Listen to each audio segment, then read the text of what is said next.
Start करेंगे guys rotational motion के बारे में। Movement of energy m r square depend करेगा mass distance perpendicular distance from axis of rotation size और shape पे डिपेंड करेगा। टू मासेस में m1 m2 upon m1 plus n2 r square mu r square होगा। Parallel axis theorem ICM plus md square होगा। k under root i by m होगा। Movement of energy by mass I ring r cube I disk r की power 4 I solid square r की power 4 होगा। Mass same होगा। Movement of energy direct to r square होगा। Perpendicular होगा 2D object के लिए x y plane I x plus I y equal to I z होगा। Ring m r square tangential axes 2 m r square disk m r square by 2 diametric m r square by 4 tangential axes 3 by 2 m r square और उसके बाद hollow square 2/3 m r square होता है। Solid square में movement of energy 2/5 m r square होगा। At angle from surface m l square by 12 sin square alpha होगा। Perpendicular to length m l square by 12 होता है। और angle theta from surface m l square by 3 sine square alpha होगा। Perpendicular to length m l square by 3 होता है guys.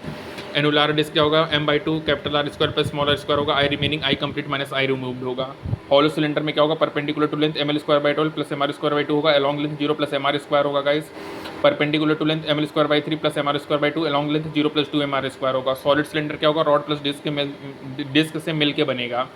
Perpendicular to length m l square by 12 plus m r square by 4 होगा। Along length 0 plus m r square by 2 tangential axis क्या होगा m l square by 3 plus m r square by 4।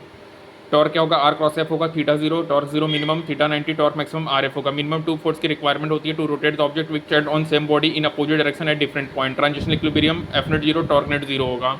Topple करने के लिए object required minimum force directly proportional to width inversely proportional to height of object होगा। Applying force normal action shift away from centre of mass होगा।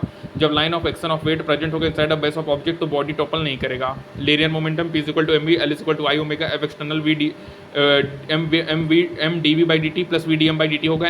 इसमें rotation में क्या होगा torque external I d omega by d t plus omega d I by t t. यहाँ पे f external is equal to m होगा। यहाँ पे torque is equal to I alpha होता है। वर्क डन यहाँ पे भी इंटीग्रेशन करना है यहाँ पे भी इंटीग्रेशन करना है। पावर यहाँ पे एफ इंटू वी होगा यहाँ पे टॉर्क इंटू ओमेगा होगा। Kinetic energy half m v square p square by 2m half p into v होगा। यहाँ half I omega square l square upon 2 I half l into omega होगा। Work energy theorem दोनों में बराबर होगा। Work done all change in kinetic energy. Conservation of linear momentum भी वही होगा guys. Initial plus kinetic energy plus initial potential energy equal to final kinetic energy plus final potential energy. Linear momentum p initial equal to p final. यहाँ पे angular momentum में l initial equal to l final होगा। L क्या होगा r cross p l is equal to m b r होगा। Conservation of angular momentum l constant होगा। Initial angular momentum is equal to final angular momentum I omega constant होगा। Rolling motion pure rolling without slipping velocity omega और omega friction 0 होगा। Distance of one rotation 2 pi r होगा। Forward में क्या होगा velocity greater than omega r होगा। Omega friction non zero distance greater than 2 pi r होगा। Direction of friction backward होगा। Backward slipping में velocity constant non zero backward होगा। Omega ज़्यादा होगा। Omega friction non zero direction of friction forward होगा। K square by r square ring का 1 होगा। Solid sphere का 2/5 होगा। डिस्क का 1/2 होल स्फीयर का 2/3 होगा। सबसे ज़्यादा रिंग का फिर होल स्फीयर फिर डिस्क फिर सॉलिड स्फीयर का होगा। वेलोसिटी का सॉलिड स्फीयर का फिर डिस्क फिर hollow sphere ring time solid sphere उससे बड़ा डिस्क फिर होल स्फीयर फिर रिंग होगा। फ्रिक्शन सॉलिड स्फीयर उससे बड़ा डिस्क फिर होल स्फीयर फिर रिंग होगा। रिंग एक्स रिंग क्या होगा आर होगा। एक्स डिस्क r/2 होगा। होल स्फीयर 2/3 आर होगा। सॉलिड स्फीयर x 2/5 आर होगा। प्योर रोलिंग में ऊपर की वेलोसिटी ज़्यादा होगी नीचे की वेलोसिटी कम होगी। Kinetic energy in pure rolling क्या होगा trans half m v square और रोटेशन होगा half m v square k square by r square होगा। टोटल क्या होगा half m v square 1 plus k square by r square होगा rolling motion में। Part of trans kinetic energy trans upon total 1/1 plus k square by r square. Kinetic energy rotation upon kinetic energy total 1/1 plus r square by k square होगा। Rolling motion inclined expression g sine theta 1 plus k square by r square होगा। Ring फिर hollow square फिर disc फिर solid square होगा। Friction m g sine theta 1 plus k r square by k square होगा। Rolling motion में contact point पे angular momentum conserve होता है। फ्रिक्शन रिंग फिर होल स्क्वायर फिर डिस्क फिर सॉलिड स्क्वायर होगा। फ्रिक्शन नेसेसरी होता है रोलिंग मोशन इंक्लाइंड प्लेन में। डायरेक्शन ऑफ फ्रिक्शन हमेशा अपवर्ड होगा चाहे ऑब्जेक्ट रोल करे top to bottom from bottom to top.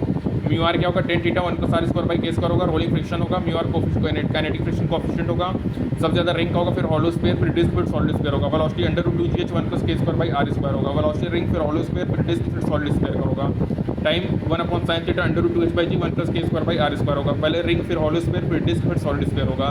In case of rolling motion inclined ये डिपेंड करेगा शेप ऑफ ऑब्जेक्ट पे बट ट्रांजिशनल मोशन पे ये शेप ऑफ ऑब्जेक्ट पे डिपेंड नहीं करेगा। तो गाइस रोलिंग मोशन इंक्लाइंड पे ये डिपेंड करेगा शेप ऑफ ऑब्जेक्ट पे बट ट्रांजिशनल मोशन पे ये शेप ऑफ ऑब्जेक्ट पे डिपेंड नहीं करेगा गाइस।